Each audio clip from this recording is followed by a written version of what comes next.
So let's get started. So Stuart said there's been a big development. Yesterday's policy statement coming out has moved the debate on further about what we can expect in next year's settlement, and I think it's fair to say that there have been some pretty big changes in there that will change distribution for some authorities quite considerably. Some big winners and some big losers. If we look at overall, what we're looking at is some really big changes around remoteness, population, IMD, some of those that we knew about, others that we didn't, big ministerial judgments. So we'll take a look at the initial view about the distribution, about the damping floors, the consolidated grants, and business rates, and then Stuart will finish off with giving us his insights into what he thinks has happened in the policy statement and what that means. Just placing ourselves in the context of what the timetable is. The consultation paper that we'll refer to a lot in this presentation and we referred to in yesterday's briefing note was from the 20th of June. That set out the initial proposals from government. We've had further ad hoc guidance from MHCLG since then. Our model hasn't really changed since July of this year. Policy statement came out yesterday. We had been expecting it sometime this week. It's pretty well trailed that it will be yesterday. So we were fairly well prepared for that. And that, as I said, has moved things on quite considerably.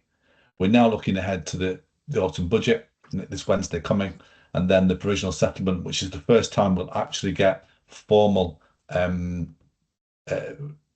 allocations for individual authorities, and that we're expecting the week before Christmas. The final settlement probably the first week of February. So that's where we sit in the context of the process this year, which is a pretty intense process. So looking at the policy statement itself, these are some of the comments that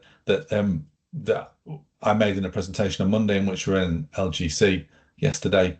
What I was really trying to get across was, the guidance we'd been given from officials was that the changes were minimal, not to expect significant change, and really we thought that was a sensible position to set up, because the consultation in June really set up some quite strict parameters. And the comment I made here was that it would take something quite extraordinary to jump outside those parameters and result in substantially different distribution of funding. I think it's fair to say we probably have had some changes, whether it's remoteness, whether it's the recovery grant, whether it's particularly damping floors, I think, which will be quite different in terms of distribution from what we saw back in June.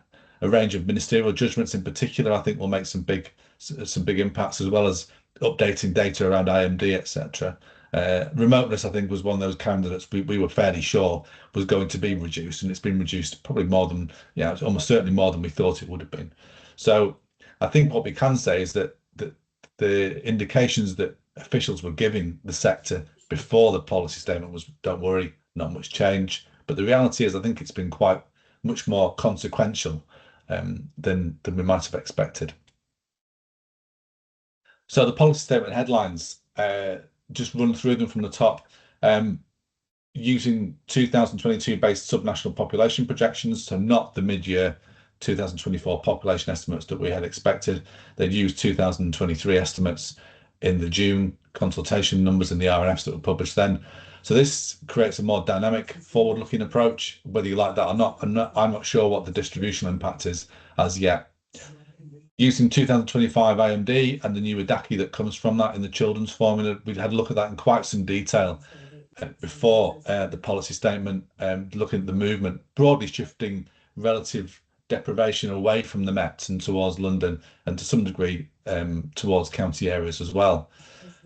Removing remoteness from all the ACAs with the exception of the adult social care, that I think was a little bit of a surprise, even though we were expecting quite a significant downgrade. For it to be removed from everything apart from the ASC ACA is quite a big shock. Reducing the weighting for non-resident population in the foundation formula. This was something we did expect. It seemed slightly odd to have given it a non-resident the same weighting in the funding formula as a resident, but that was always expected, I think. But no change in the data, which I know will disappoint some people like Brighton and York, for instance, who weren't convinced that the data for them was correct. I'm still not sure it is. The cap on the distance from and using the home to school transport RNF has increased from 20 to 50 miles. That's probably a common sense change just to reflect the reality of how far some children are transported to their placements. The main one, I think, though, that's definitely caught the headlines is the decision to continue recovery grant payments, both to upper tier and lower tier authorities in 26, 27, and over the next 3 years. We'll look at that, obviously, in quite some detail in the slides that are to come. But that's kind of the key decision that tells you a lot about what ministers really want to happen in the settlement next year, and indeed over the next 3 years. The additional damping floors are a really big departure as well. A lot of kind of engineering there to make sure the right outcomes are achieved in the settlement. We've not had a chance to model them yet, although we're fairly close in the MTFP model. I've not got any data as such to show you today, but we can talk about how we think that will influence the eventual outcome. But it certainly provides a lot more support at the bottom end of the distribution next year, and that will come with a price tag, which will come out of everyone else's grant settlements. There was a little bit more information about the quantum. I'd say it's an update, but rather than a full confirmation, we're still short of some really important information about what's in that quantum and what's in the SFA. I think someone's on could you mute yourself? Thank you. Cheers. So we need more information. That's quite an important gap in our modelling. We're not really going to change the quantum assumption in the first round of our MTFP updates until we get further information. We know now about what the business rate income measurement will look like, and that's a big change, and that will have big consequences right through the settlement. And then the consolidated grants and rolled-in grants, which I would say are a much broader scope than we were expecting. So that, I think, would be something we need to work into the modelling, and which I don't think it'll necessarily have big consequences in terms of distribution, but it will have big consequences in terms of the scale of the settlement and the scale of SFA and the consolidated grants that sit alongside them. So let's start off by just giving ourselves a bit of context about what we think, or what we can measure at the moment about what's happened and what was announced yesterday in the policy statement. So you'll have seen this chart in our briefing note that came out yesterday evening. We're comparing here our latest modelling, or the latest modelling from the revised weighted relative needs formulas compared to our modelling, or the modelling from the June 2025 consultation. So it's tracking the movement between the consultation and the policy statement. And you can see here that in terms of the weighted RNFs, the biggest gainers are in London, particularly outer London. And that's one of the areas that we wouldn't necessarily have expected to have done so well from all these proposals over the last 6 months. But that's the class of authority that did the best out of the June consultation proposals, and their gains will be extended by what's in the policy statement yesterday. So they already had the largest pre-policy statement gains in outer London. That will be extended by what's happening with the revised weighted RNFs. Shire districts are losing heavily, down 181 million. That's largely from the changes in the weighting on the RNFs, which we'll see later. And again, that had been flagged up, I think, to DCN before the policy statement. They were expecting shire districts to come out the worst from the proposals yesterday, although there are other changes happening in the damping which will have different consequences, which we need to explore. The Mets are losing on this measure, but only by 38 million, so it's not a significant number. Within that, there are a number of different offsetting factors, including not doing quite so well from the 2025 IMD, population measures, and also a range of different ministerial judgments. But that's a slight downgrade for metropolitan authorities on this measure of the weighted RNFs, but gains elsewhere, as we'll see later in the presentation.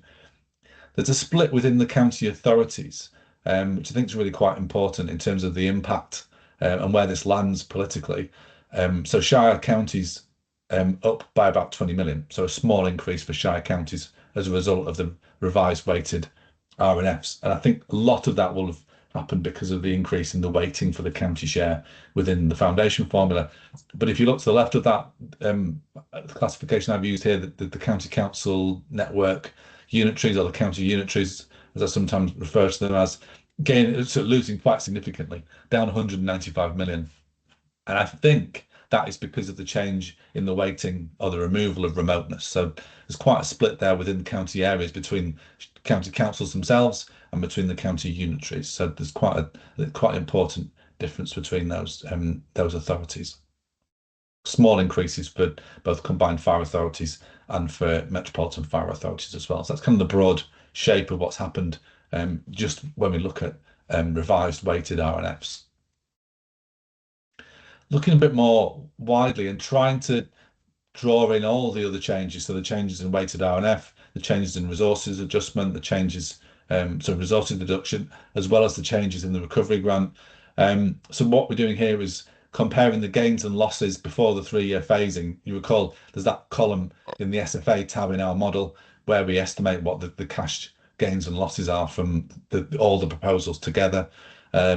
And the left hand, the blue bars show you the numbers that we had in the model based on the June consultation. The sort of the brownie coloured bars show you what we think that the updated figure is, including the effect of continuing with recovery grant, which is one of the key proposals in the policy statement. It's not exactly like for like, but it does show you overall where the money goes to and how the money changes. And it kind of, as you'd expect, it broadly reflects what's happening with the weighted RNFs. Gains in relative terms for in London, out of London, and also for the Mets.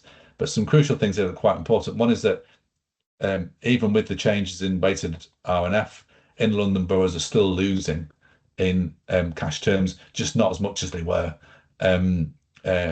before the changes that were announced yesterday. They're still quite significantly down, over 600 million. Out of London boroughs still doing extremely well relative to where they were in June, which again was an improvement. But then you can see here a big swing for the Mets, and that largely is because of the inclusion of recovery grant, but also because the resource deduction is a much bigger quantum now, and Mets benefit particularly strongly from resource equalisation.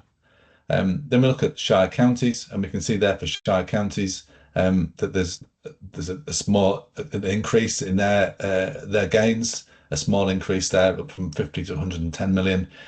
But then a similar sort of thing happening as we saw previously for the county unitaries, converting a very small increase back in June to a loss of 158 million. And again, I think that's really because of the impact of remoteness. So there's quite an important shift there within county areas.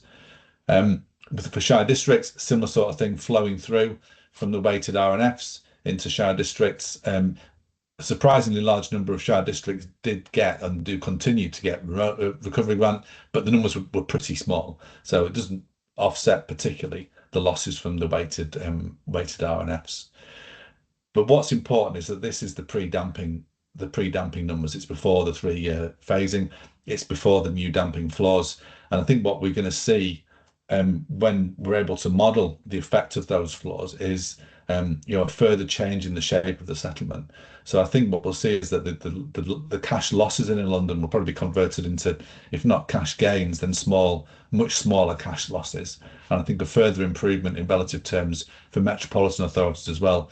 Any Met who is losing in that aggregate and who gets recovery grant will get probably a higher increase in funding than we've got in these numbers because these are pre-damped. So I think it will further shift the resources away from counties and towards Mets and towards London. So looking now in a bit more detail at some of the individual changes within here. First of all, looking at changes in the weightings. So these have been updated for the latest RO data. And what we're seeing principally is a significant reduction in the weighting for the lower tier foundation formula. And this is really bad for Shire districts because it's essentially their only RNF. Of course, the temporary accommodation as well, but it's a much smaller RNF and districts get a much smaller share of it than they do with the lower tier foundation formula. So the reduction in weighting on the lower tier foundation formula is a disaster for Shire districts. And as you recall, this is something that we did spot when we were analysing the June consultation. The share of 12.36% for lower tier was much higher than we'd have been expecting. We'd been expecting something a bit less than 11.5% based on our analysis. So I think what's happened is either they have just updated it with later data, or I think possibly made some adjustments to the methodology. But nevertheless, whatever they've done, it's resulting in a lower share for Shire districts. And the obverse of that is that the upper tier share goes up by 5.4%, which helps counties. The biggest increase in weighting is for temporary accommodation, reflecting the really strong growth expenditure within temporary accommodation. That the actual weighting's the smallest of all the blocks, only going up to 1.74%, but that's gone up by a quarter. So a big increase, even if it doesn't shift a huge amount of money for those authorities who get a lot of that temporary accommodation R&F. That's particularly in London. That's a really good outcome. Then small reductions in both adults and children's social care, not significant. Surprisingly larger reductions for both highways and homeschool transport. They probably affect counties more than other types of authority. There tends to be larger shares of their overall R&F in counties than other parts of the country. Adult social care R&F. The shift in funding here largely towards inner London and away from the Met. So I'm not quite sure what's driving that, whether that's just an update in the indicators and the data in there. And of course, this is the one area where remoteness remains. So we're still seeing gains here relative to June in both county unitaries and in shire counties as well. So the movement's not huge here, but they are shifting away to some degree from metropolitan areas. Children's R&F is actually really interesting. There's some really big shifts here. Gains in London, £362 million in outer London alone, and gains as well in inner London. And the change here is caused, I'm assuming, almost entirely, if not entirely, by the Edaki numbers. That's been updated following the 2025 IMD. And as we saw when we looked at that a few weeks ago, that really did shift the numbers over towards London and away from Mets and county areas. But it's some of the changes at individual authority level that are enormous. So if we look at some of the outer London boroughs in particular, Brent up 68%, Newham up 55%, Tower Hamlets up 50%. So really big increases in share for some outer and in London boroughs as a result of the Edaki. Then at the other end of the scale, some of the places that have lost significantly are some of the county unitaries. North East Links, Northamptonshire, West Northamptonshire, down by about 20%, but also some of the more deprived Mets and unitaries like Knowsley and Blackpool also down by about 20% as well. So it's having some really highly redistributive effects here on the impact on the shares of this children's R&F. To some degree, the increase in inner and outer London offsets the huge reductions in funding, around 30%, when we saw those numbers back in June. So the Edaki has put a lot of those losses back into inner and outer London, which will kind of balance things up a little bit. And of course, again, there's the reduction or the removal of remoteness, which impacts on some county authorities. Although as we see here, those county authorities, county unitaries with the biggest losses in children's are not those that have got particularly high remoteness scores. Northants, West Northants don't have particularly high remoteness scores, so it's probably entirely down to the Edaki. Foundation formula, upper tier R&F. Shire counties, the only class that's gaining here, up 163 million. That's driven, I think, entirely by the increase in county share from the increased weightings. The other change that happened within the foundation formula, lower weighting for non-resident population. So that's reduced the inner London share. Obviously, inner London gets the highest share in the country by far of commuters and visitors. But I think there's quite a lot of problem here with how government's measuring non-resident. I think it's fair enough to reduce the weighting to give non-resident population a lower weighting than the resident population, but I'm still not sure they're measuring the numbers of commuters, day visitors. The data sets for both those two are poor. There's just no better alternative, and government's not measuring at all overnight visitors or foreign visitors. So for many sort of very visited places, if that's a phrase, I think it probably understate the amount of funding that you ought to be getting. IMD changes should have led to gains in London and counties, but obviously that's been outweighed by other changes in the formula that leads to reductions both in London and in county unitaries. Again, probably led by, for county unitaries, by the changes in remoteness. Foundation formula, lower tier, the opposite happening here in shire areas, with districts losing heavily because of their lower weighting, as we've discussed. And again, the same thing's going on here with lower weighting for non-resident population in inner London. And also the effect seems to flip around for county unitaries here.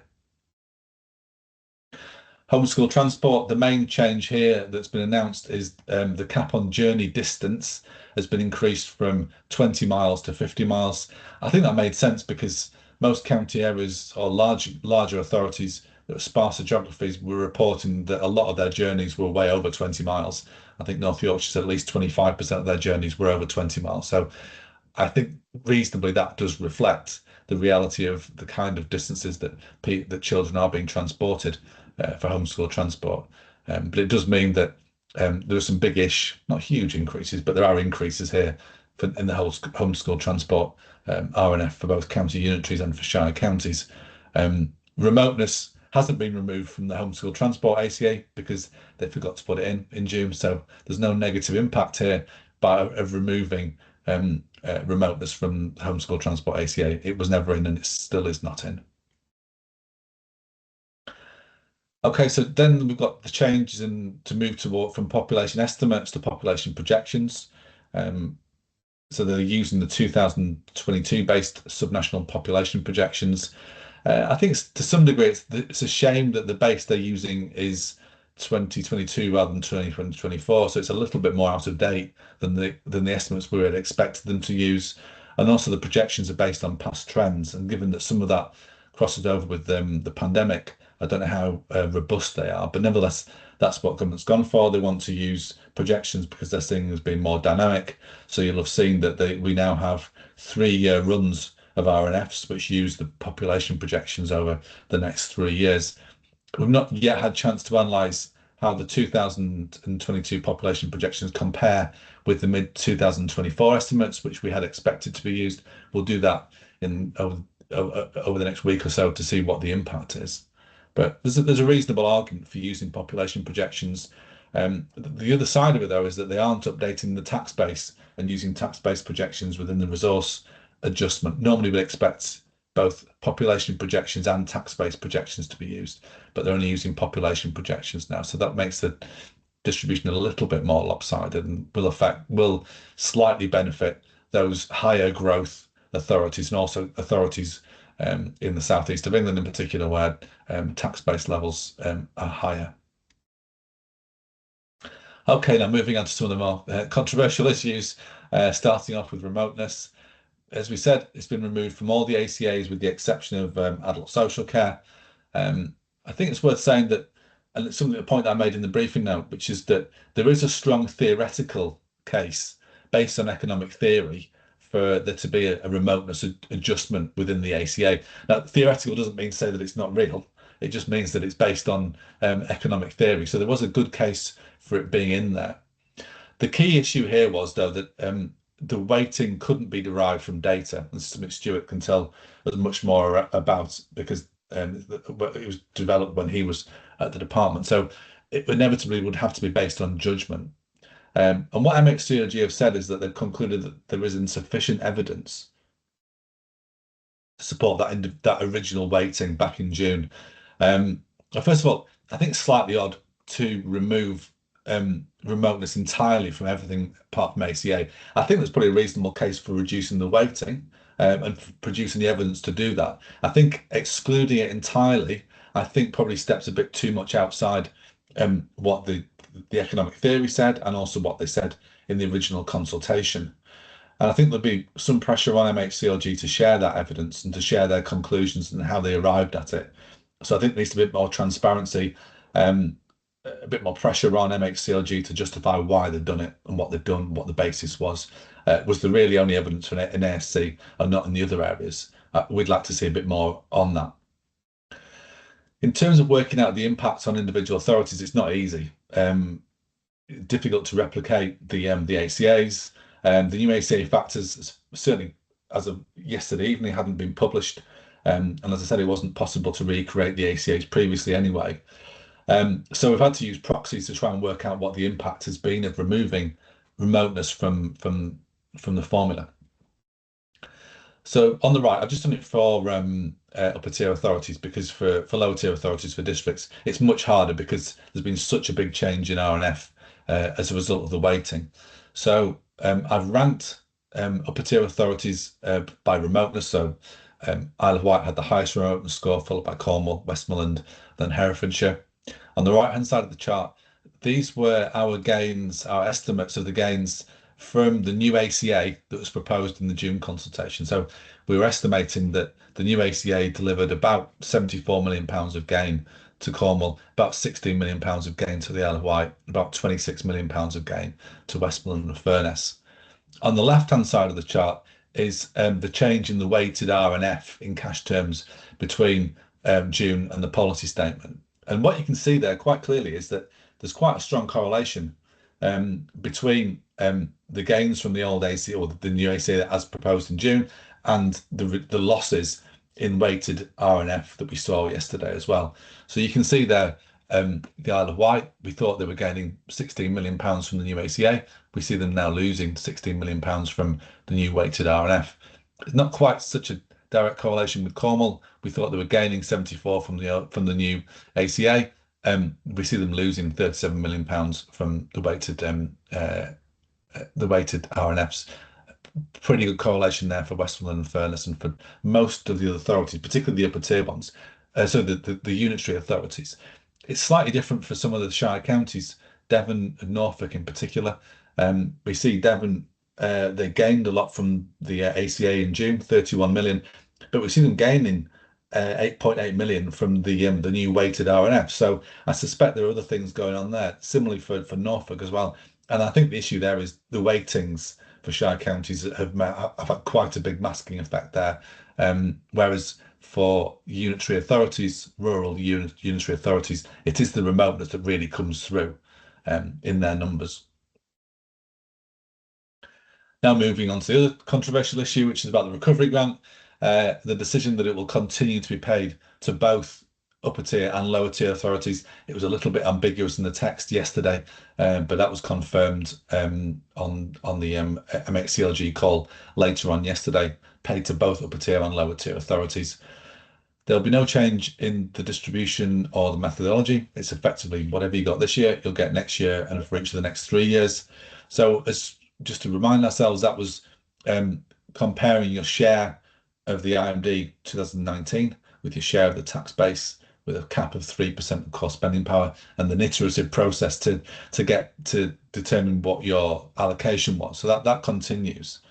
And I think, I mean, I think probably some fairly strong comments in the briefing note about the principle of why this is, I think, not an ideal approach. And I think the case for continuing the government have made is really about distribution rather than principle. It's very effective at targeting authorities with the highest level of deprivation, and those with the least ability to generate council tax income. So those authorities that had the largest cuts in core spending power, 2010.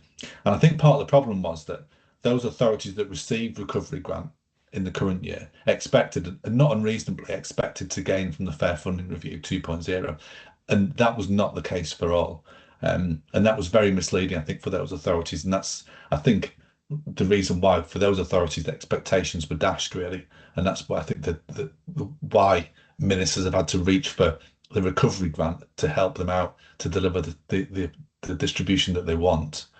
And I think using recovery grant is just the simplest way for them to have done that.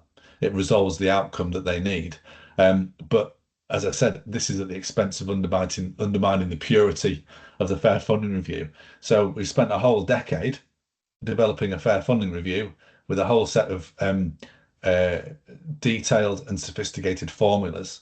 And then when that doesn't deliver the outcome that ministers want, we've used a very simplistic sticking plaster to undermine that and deliver the outcomes that ministers want. Ministers are entitled to do what they like to get the outcome they wish, but it is slightly disappointing that we've got all this way through the process, and this is something that's being used to manage the outcome. And it will have a further outcome as well on the damping baselines, because as we'll see in a second, those authorities with the recovery grant in the current year will get a higher damping baseline from next year onwards. And I think the issue here is, and I tried to focus on it in this table, is that there were a number of authorities who received the recovery grant in 25-26 and who, based on our modelling, were losing quite significantly from the proposals from the June consultation. And as I said, I think it was a case of, these authorities, not unreasonably, certainly the metropolitan authorities, expecting to have gained quite considerably from the fair funding review and not gaining. So places in particular, like Gateshead, South Tyneside, for instance, and Rochdale and Wigan as well, those authorities getting relatively large amounts of recovery grant and losing really quite significant amounts from the overall fair funding proposals. And that was from a whole range of reasons why they were losing from the fair funding review. I know I've spent time talking to all of them, trying to work out exactly what's happened. It's not that the new proposals ministers have developed are disadvantageous for those authorities. A lot of the issues are things that have happened since 13-14 that are difficult to identify and which have resulted in losses in the original proposals. But nevertheless, what ministers are trying to do here is make sure that those authorities that got recovery grant either don't lose. In the case of the Mets, they get strong real terms growth in funding, and that for those inner and outer London boroughs that were getting funding, that they don't lose as heavily as they were. So the recovery grant continuation will have a big direct impact on funding and a further, possibly even greater impact on the way that the damping is distributed across the country. Looking now at the resources deduction, it was good to get confirmation of the Band D assumptions. So just over £2,000 in 26-27, rising by about 4.9% per year over the next 3 years. So that's slightly higher than the starting point we had in our last version of our model, which was 1,998. So I think it's about 4% higher, and then faster growth over that period as well. So it does mean that there is more resource equalisation taking place than we previously modelled. I think the numbers there is up from about 38.4 billion to up to about 39.8 billion. So that will shift resources away from high tax base, low need areas, which typically are counted in the southeast and parts of London, and towards metropolitan authorities who tend to be a higher need and lower tax base. So that's quite a big-ish shift, or not a huge shift, but it will have an impact at the margins. These numbers include the updated tax base, and we understand there'll be a further change in the definition that's used of that tax base to include average student numbers. I know some of you were very good at making sure you got your full numbers on in the October CTB1. So congratulations for doing that. And I think there'll be some update to the LCTS formula adjustment, which we've incorporated in the numbers on the right. So the new IMD, we haven't yet incorporated the amendment to the formula, which we're looking out for. Tax base, we talked about some not huge movements, but some at the margins. Then let's look at quantum and new burdens. So starting off with, I think it's fair to say we're still unsure about the funding that's available from Spending Review 2025. There was a bit more information yesterday in the policy statement, but it certainly hasn't resolved all our uncertainties. What that policy statement did say for the first time is that there was £3.4 billion worth of additional grant funding within SFA over the next 3 years, and that I think has been expressed in essence as just over £1 billion in each of the financial years. So not growing to 3.4 billion, but 1.1 billion roughly in each of the next 3 years, phasing unknown. And out of that, there will be some social care funding, so £900 million of social care funding over the next 3 years, rising from 150 million to 500 million in year 3. And then I think a further £547 million worth of adults, some children's social care funding, we assume again spread over 3 years. In theory, that leaves 1.95 billion available in new grant funding within core spending power over the next 3 years. So roughly about £700 million a year. But the thing that I'm not sure about, and talking to others very briefly, not sure about where the funding is for new burdens, particularly for food waste responsibilities. I'd assumed it was included within core spending power, and we have been told that it is in the settlement, but there's clearly, well, I imagine there's not enough money within that 1.95 billion to fund all of food waste and the top slice for the damping floors. So especially as these damping floors could be a lot more expensive compared to the June proposals, we need to know where the money is to fund those additional items. Speaking to others, I think one theory is the 1.95 billion is the increased spending power over the next 3 years.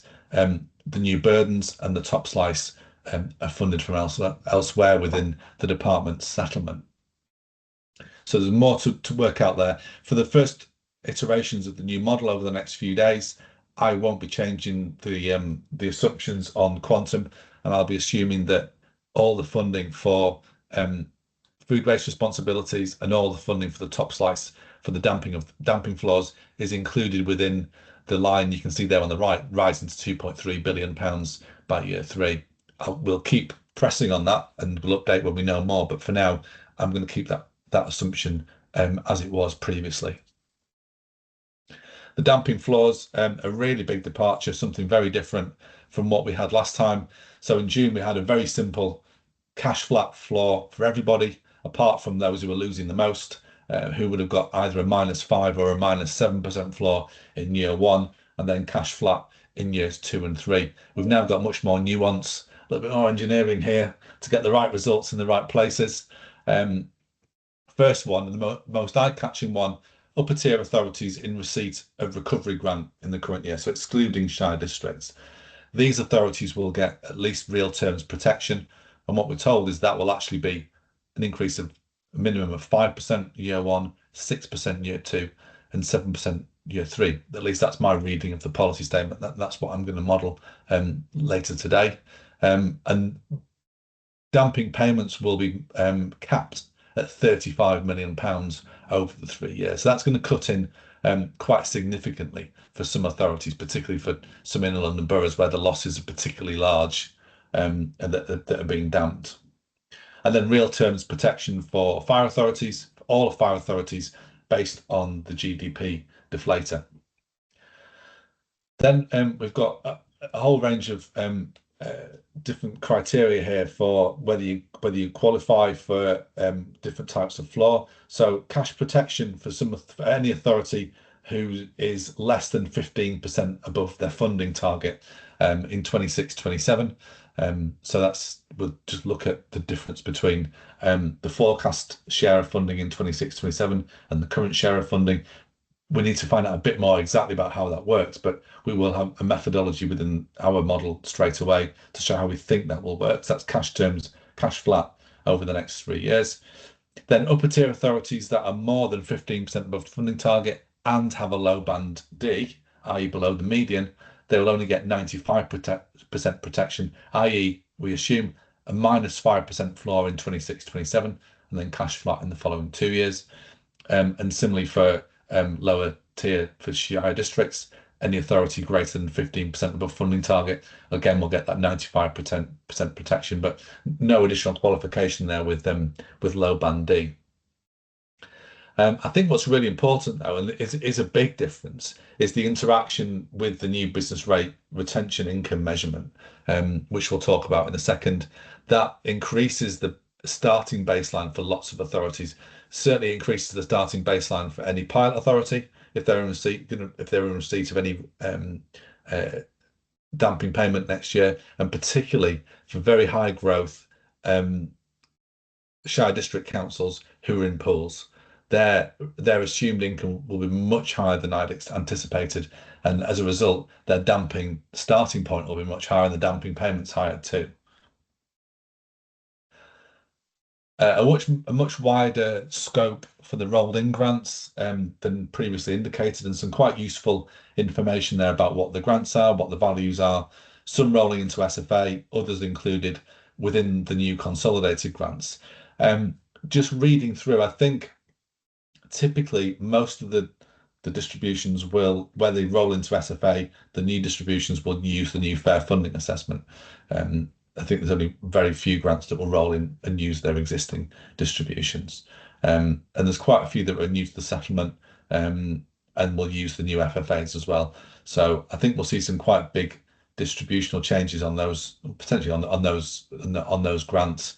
But it is going to change the shape of the settlement in terms of the amount that's in core spending power, the amount that's in SFA, and in the consolidated grants. And we'll work hard over the next week or so to try and get as much of those grant information into the model as we possibly can. It won't be in the early version today or on Monday, but we will get it in later in the week as soon as we can.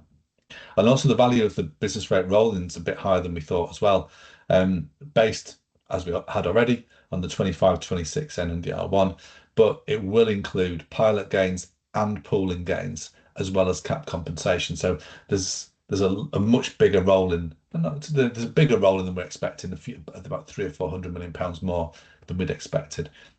Rolling in the pooling gains is a big difference from what our expectations had been. And they've made some assumptions there to arrive at that. For those of you who didn't pool, some Shire districts, I think that's a really unfortunate change that will affect you quite significantly, potentially. For pilot authorities, that's something I think that's been put in there to help some of those metropolitan authorities in pilots who were losing out from the other funding reforms. It gives them a higher baseline against which damping will be calculated. Just quickly look at some of the key grants outside SFA that we were already tracking before that sort of wider rolling programme was announced yesterday. So public health grant, no change in the formula. Children's social care prevention grant, my original reading was that they would use the new formula, but I need to double check that.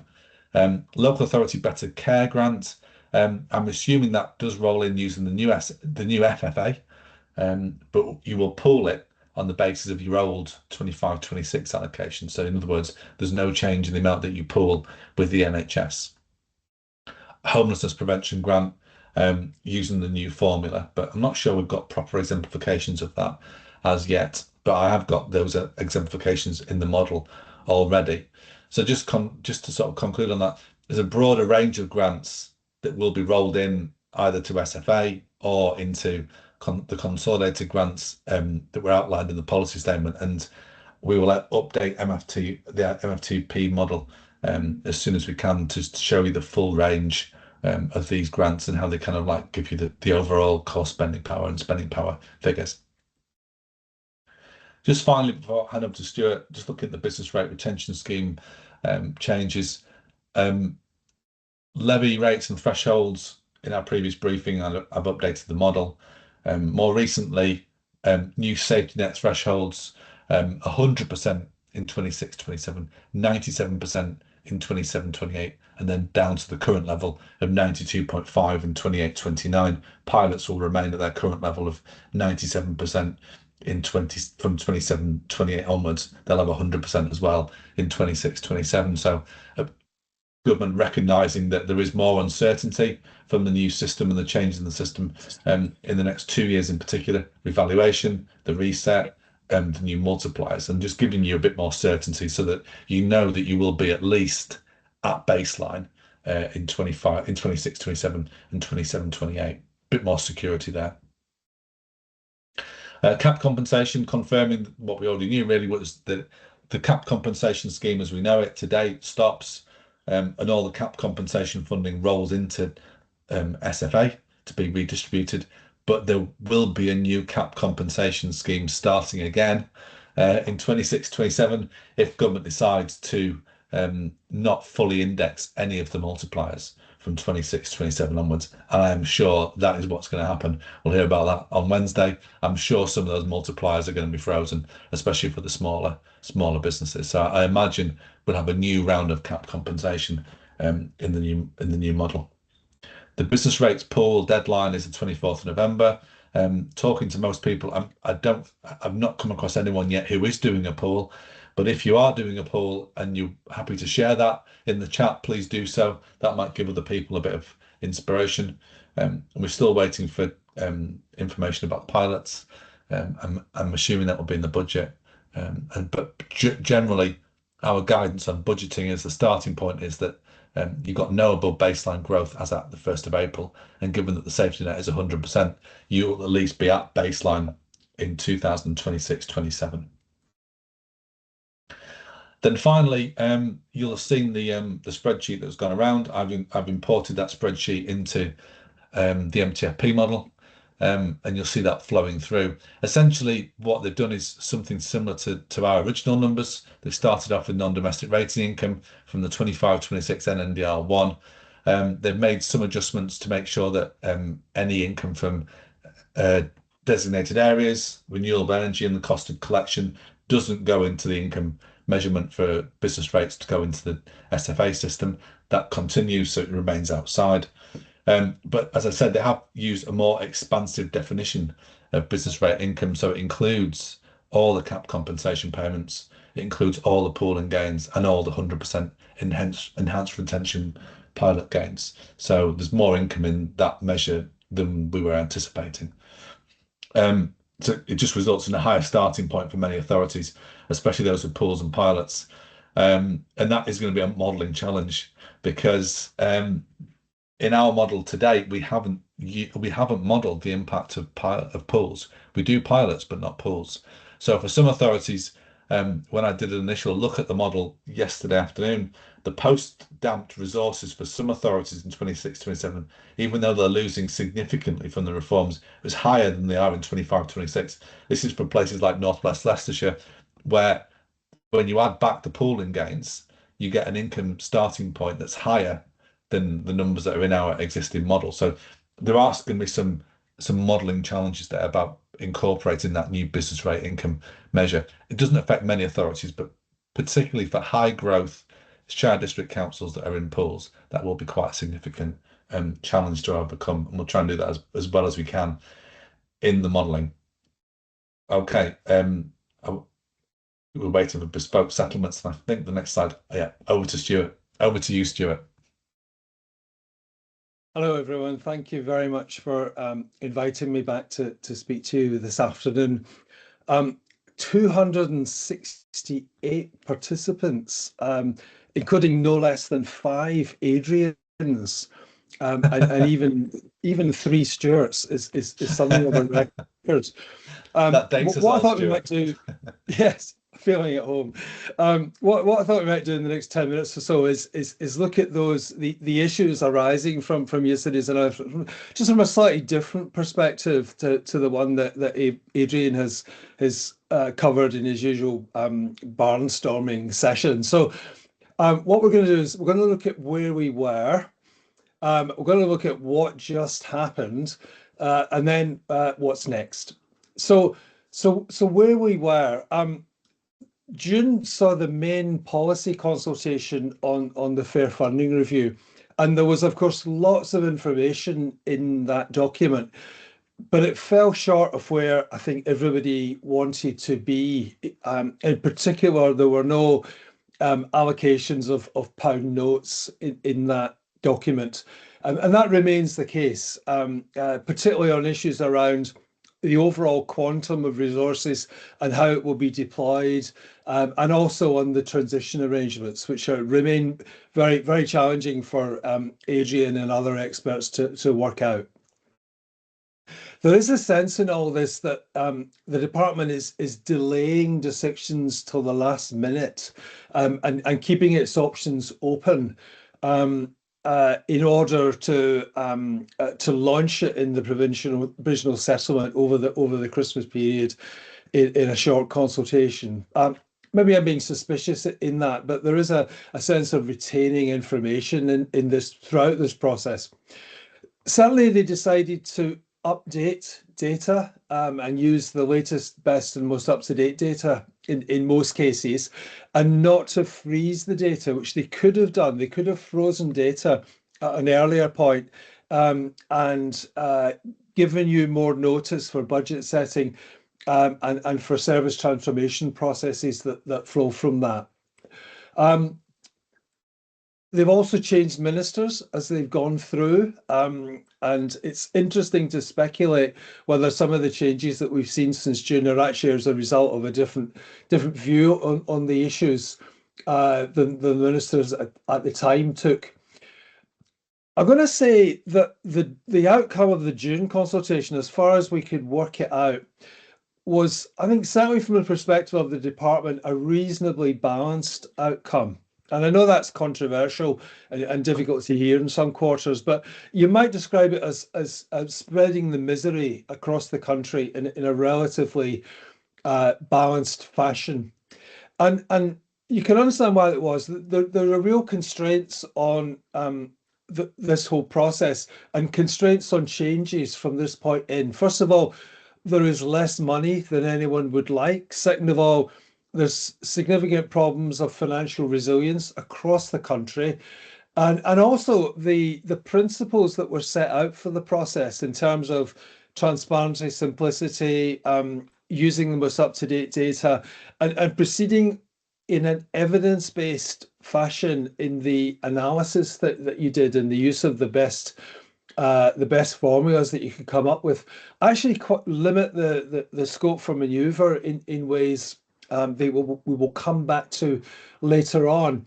So you'll want to think, perhaps, looking back at the principles now, whether you feel that the announcements yesterday matched up to those aspirations. So we had the June consultation, and then the lobbying starts based on the different models that were available. And of course, the key thing about lobbying, as you well know from your own jobs, is it's not so much who's speaking, but who is heard. And I think you could reasonably say there were lots of metropolitan councils who were disappointed in the likely outcome. They had expected more from a new Labour government. And London authorities also, particularly those in inner London, felt they were likely to lose significantly from this process. And it came into focus around the recovery grant for the current financial year. Some authorities were seeing that it was described as a one-off and a down payment on funding reform. And so they were expecting similar gains through the funding reform process. And when the numbers were cranked, it didn't look as though they would do as well as they thought they might. Now, the thing to remember at this point is that in macro terms, in terms of the overall big sums of money, there are really only three pieces of the jigsaw here. With all due respect to districts and not stressing for a moment they're not facing financial pressures, but if you look at where the big checks are going, it's the Mets, it's the counties and unitaries, and it's the London authorities. So if you want to try and benefit two of those, then you have to squeeze the third, but you're constrained in the extent to which you can do that. Okay, so what just happened? So I think we saw yesterday a raft of changes that were actually outside the government's control. All of the data updates, the new indices of multiple deprivation that they committed to using, all came in a way that they couldn't plan for in advance, and indeed in some cases didn't actually help them in their, shall we say, their mission to help London and the Mets. There was also a set of policy decisions that were, I think, largely as expected. One or two small surprises, freezing the council tax base in order to create a housing growth incentive, at least at the margin. But by and large, generally sensible and expected changes. But then they found, I think, that the levers that they had to make further change were both clumsy and inadequate in terms of effectively directing money. And it didn't help that they had already maxed out on two of the main levers that we had in mind when we were doing Fair Funding Review 1.0, and that's the size of the reset, which is at 100%. And also the extent of council tax resources equalisation, the levelling of the playing field according to different capacity to contribute towards local services in different areas. And that's also 100%. So there's nothing more you can do there. And that is what has, I think, driven them to resort to changes that were outside the consultation, that were not consulted on. The resuscitation of the one-off recovery grant. You can argue that all they've done is decide not to roll it in. But this has significant distributional changes. And also reinforcing that with an upper tier only transition guarantee.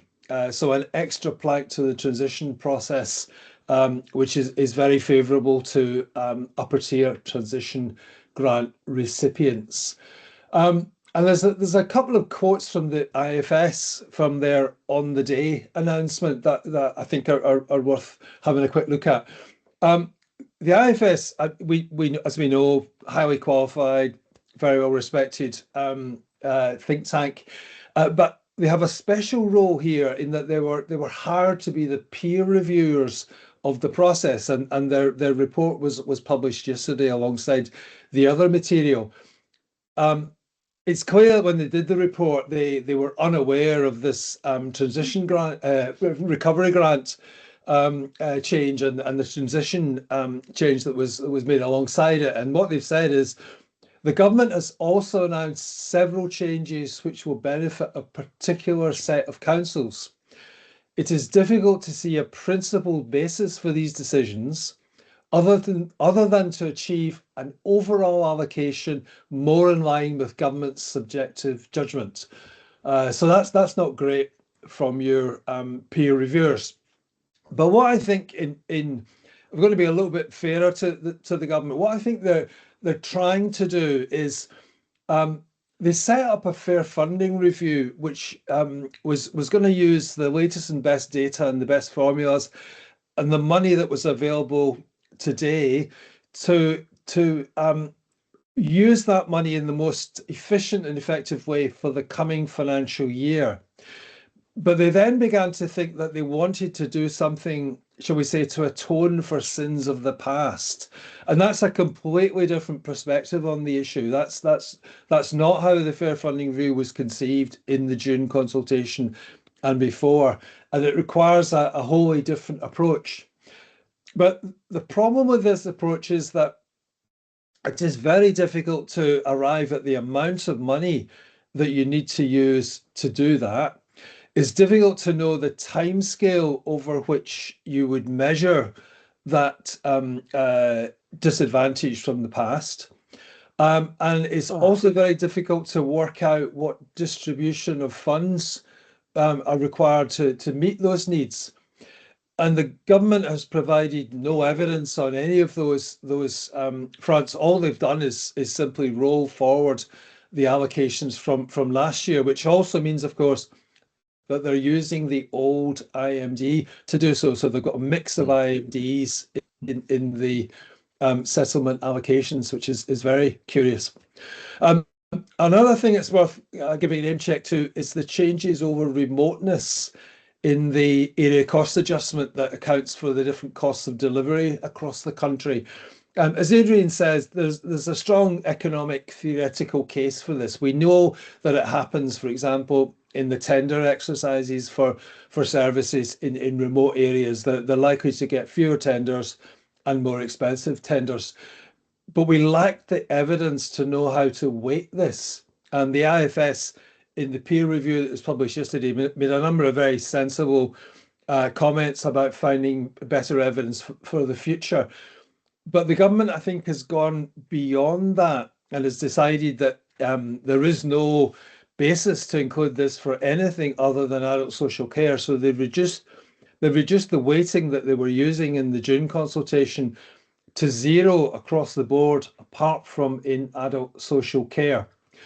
And then the final thing I want to give a shout out to is the new transition arrangements, which seem very, very complicated and will be challenging to model accurately in the time between now and the provisional settlement.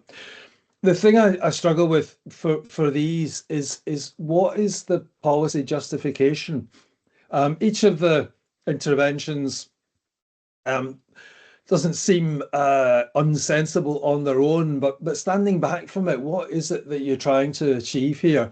It begins to look again almost like yet another 1-year tactical adjustment, rather than, as Adrian was saying, what was intended was to stand back from that and have a more comprehensive and better based future for this. So what is next then? So eyes will turn now to the provisional settlement. We'll see the hard numbers for the first time.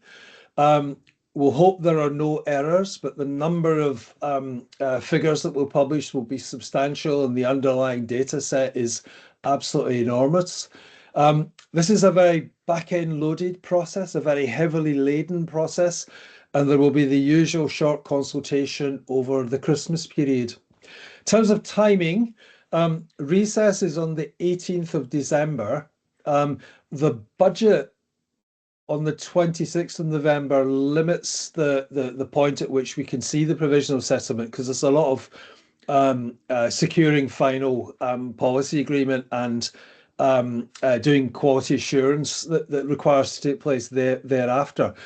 That said, clearly a lot of the policy is already settled, and the numbers will be in place, ready to publish, subject to that checking. So we may see the provisional settlement in the week beginning 15/12, Monday the 15th of December, or that week.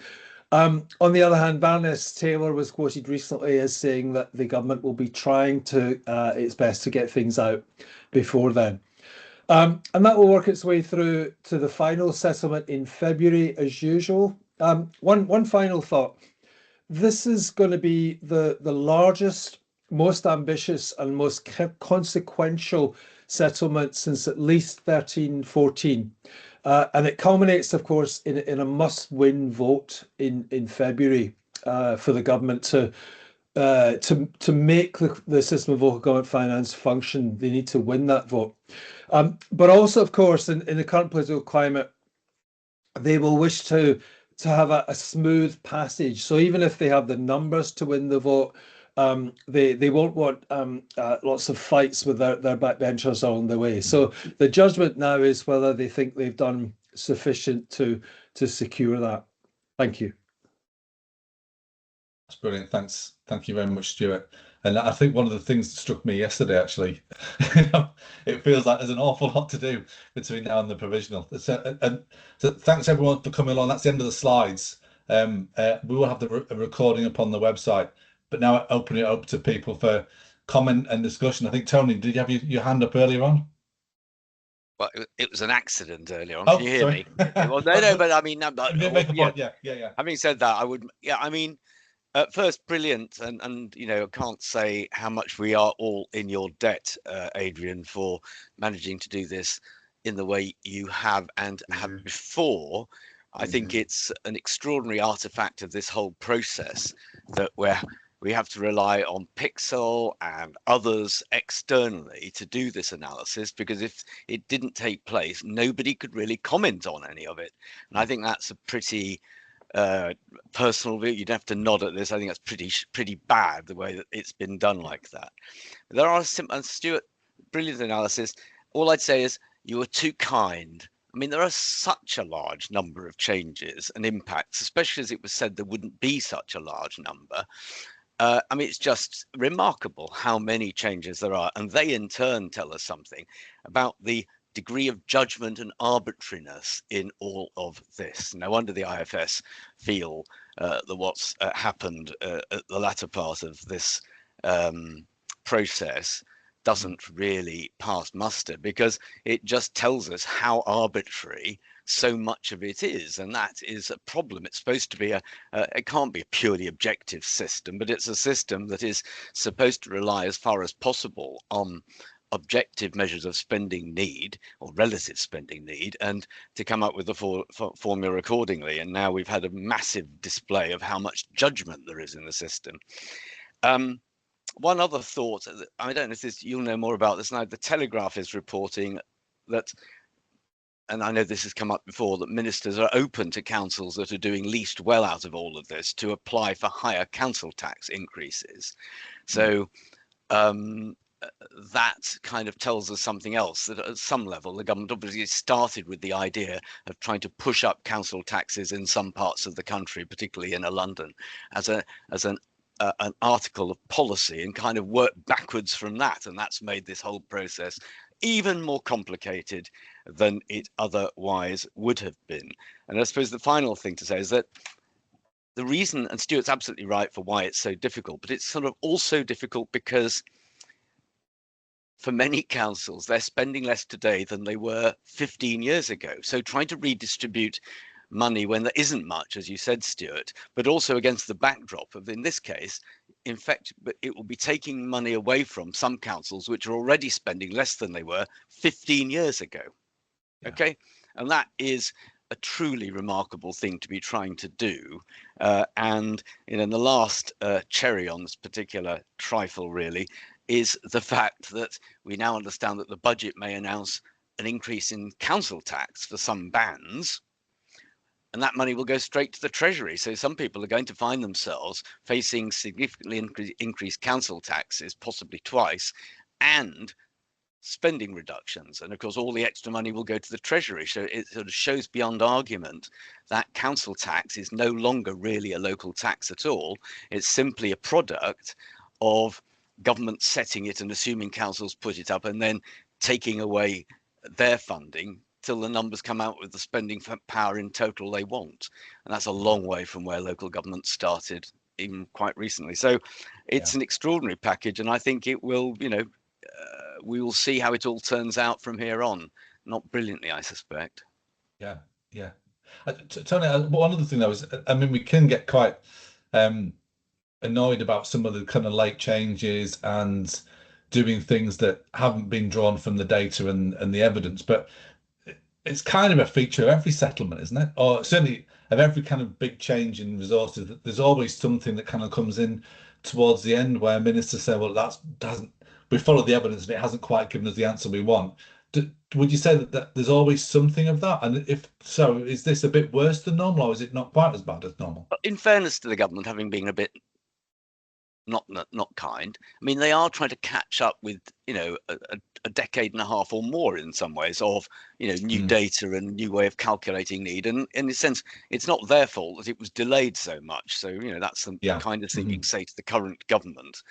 But even so, once you're in the world of trying to redistribute substantial amounts of money when there isn't very much, as Stuart said, in the system, and when some councils are spending less today than they were 15 years ago, that is a most, you know, if you tried to do it in the health service, wouldn't last. Just couldn't be done in the health service. You couldn't do it. You couldn't say we're going to take this money from this hospital and give it to that hospital over there, because the hospital that lost money would just fail. So it's a tribute to local government's remarkable resourcefulness and flexibility that it can manage all these changes and then late changes, and there'll be other ones presumably between now and the settlement date, and then possibly even after that. So, and I think that creates a problem for finance officers, as they always have to budget on the basis of the worst thing that might happen, and that's you know, that's not good for public administration either. I absolutely agree with everything you've said, Tony, and just on the absence of numbers. You will remember in similar exercises in the past, there were working groups and the department published exemplifications before ministers had made decisions, and would even model options that local authorities wanted to see, even though they weren't government policy, before final decisions were taken. And this time through, there's been a lack of transparency, which is one of the principles. And no information at all on pound notes until the chat suggests the 17th of December for the first year of a 3-year settlement, which, you know, does suggest some sense of holding back on the information that could have been made available to me. I agree with that. Actually, there's a point Steve's made in the chat about, you know, MHCLG said, you know, you could use the June consultation to have a good idea about what your settlement numbers would look like, and then the policy statement would give you, you know, you'd be able to work it out from there. But I mean, first of all, it's still quite late in the process to be able to work all that out. The budget next week's going to change things again. you know, and we could, as Steve says here, to find this out the week before Christmas is likely to be worse than in previous years. Huge change, like a decade's worth of change happening in one go, and you find out, you know, right at the back end of your budget process. So we'll do our best to get the numbers as well, as close as we can, but there are going to be changes and uncertainties. Yep. The pressure on Adrian and colleagues is considerable because the stakes get higher as we get nearer, but you know there are still ambiguities that we were trying to puzzle out yesterday, quite what they mean, and you know those could have significant effects for lots of people on the line. Yeah, I can see in the chat and a lot of the comments are about things like the new burdens, things like you know, probably the most questions I've had in the last few weeks has been about food waste, new burdens, something that in some respects should be a simple thing to tell us how it's being funded, and it is being funded. This is what you're going to get. This is how we'll do it. But they haven't done that, and thanks to James Hood for giving us further guidance on that the money is in there, but not telling us what it is, how much it is. Is it in the quantum? Is it not in the quantum? Exactly where it is just makes it really tricky.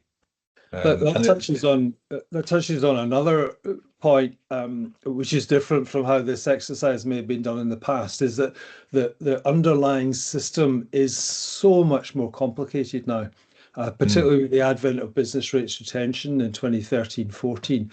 It's for the department, the stakes are enormous. When they were just giving out a large RSG grant, you know, it was relatively straightforward now, but the interactions underneath the bonnet are hugely complicated.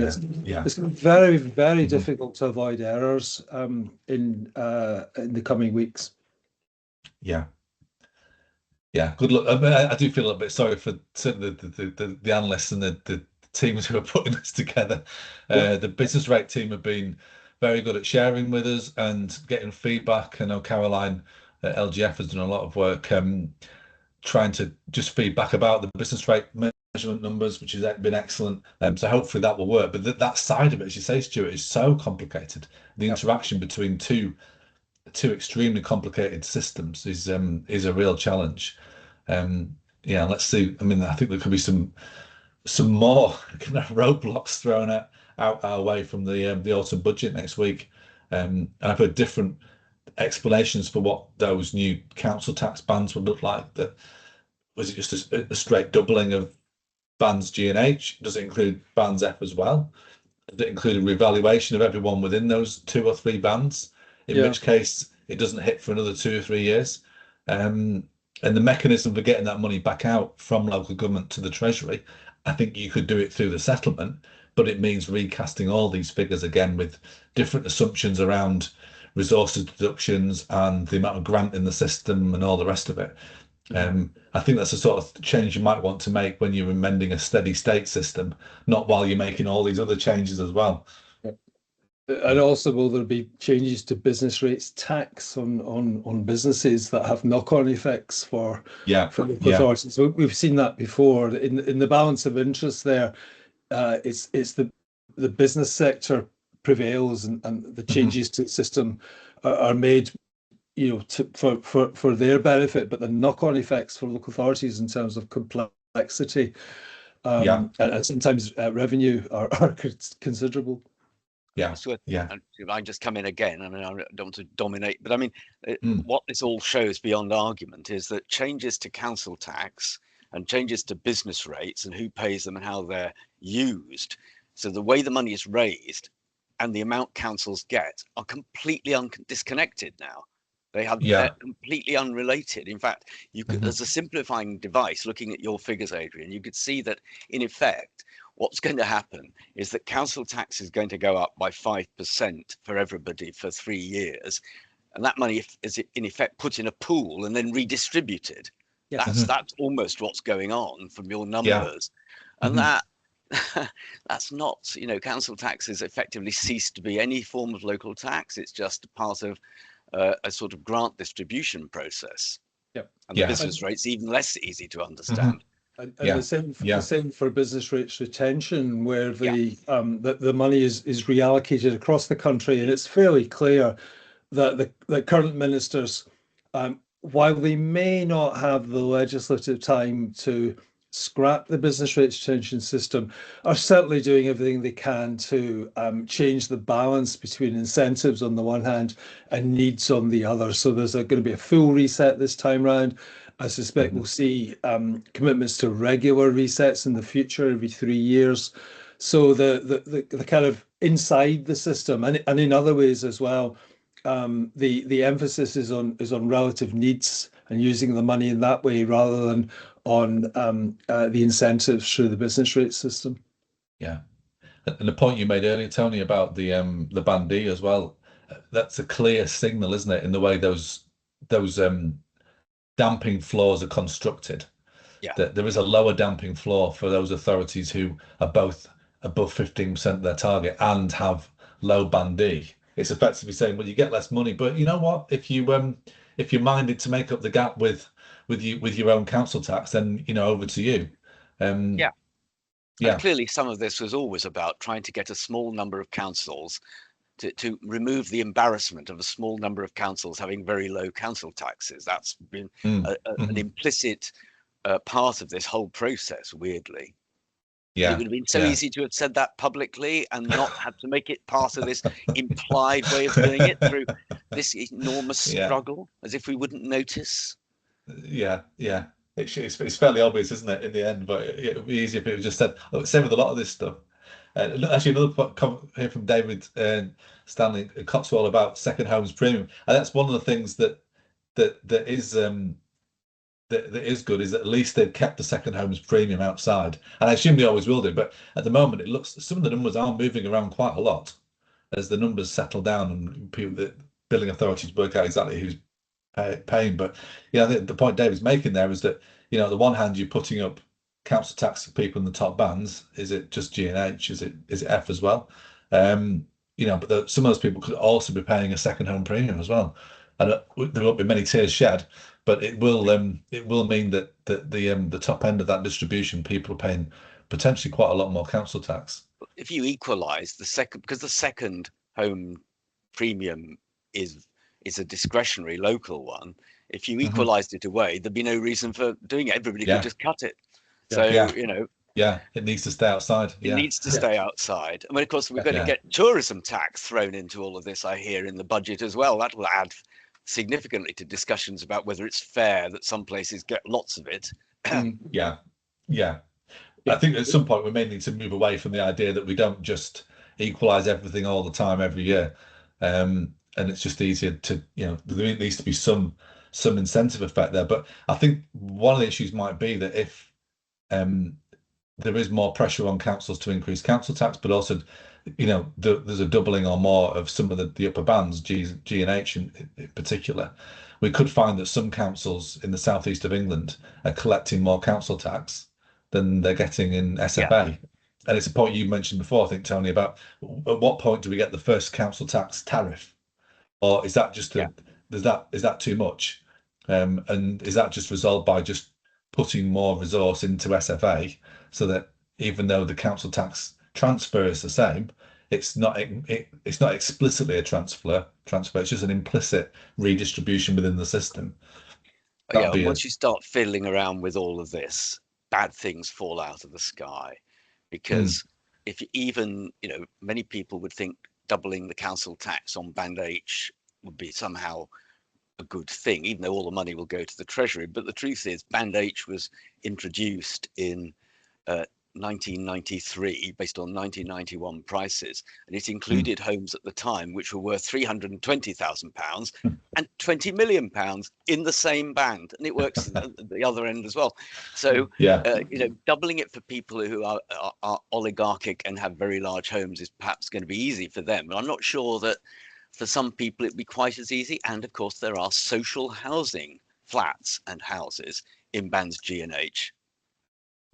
Like residential homes, that sort of thing. Is that no? I mean, just know there are in some parts of London there are so council houses and council flats in bands G and H, just an inevitability because they're expensive. Some of the streeted properties in London. Yeah, I can imagine. Yeah, I don't know what powers are available to directly recover extra council tax receipts.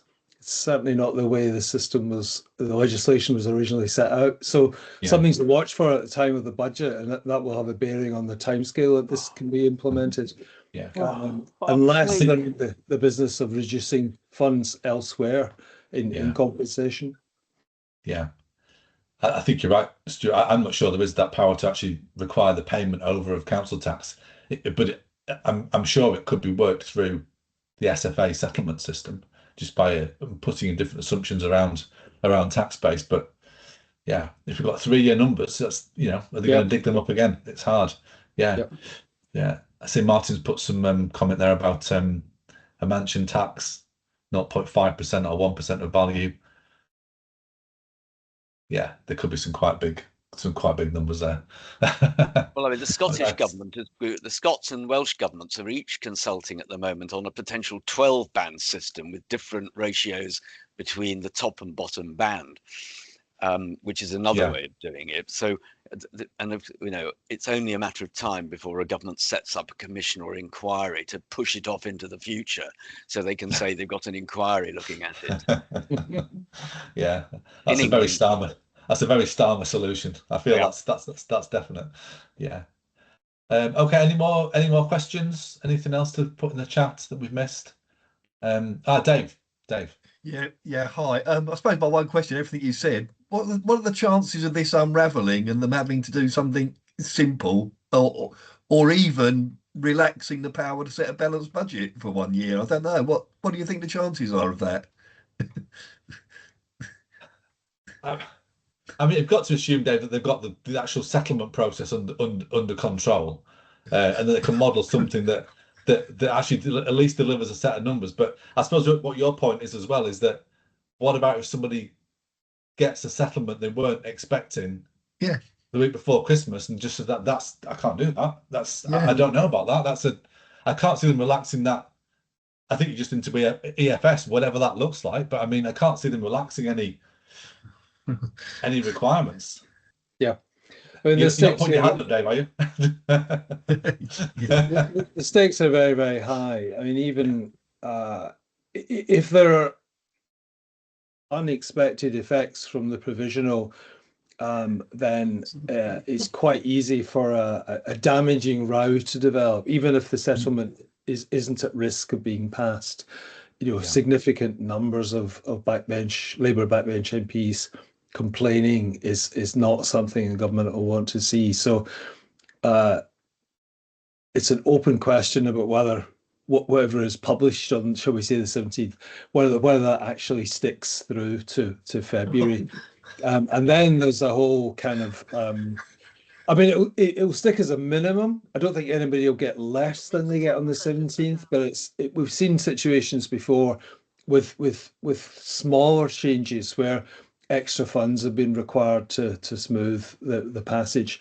And then there's the whole legal challenge issue. If individual authorities are feeling particularly aggrieved, they might want to look at going down that route. Government will have tested this thoroughly, but you can't be entirely sure of success.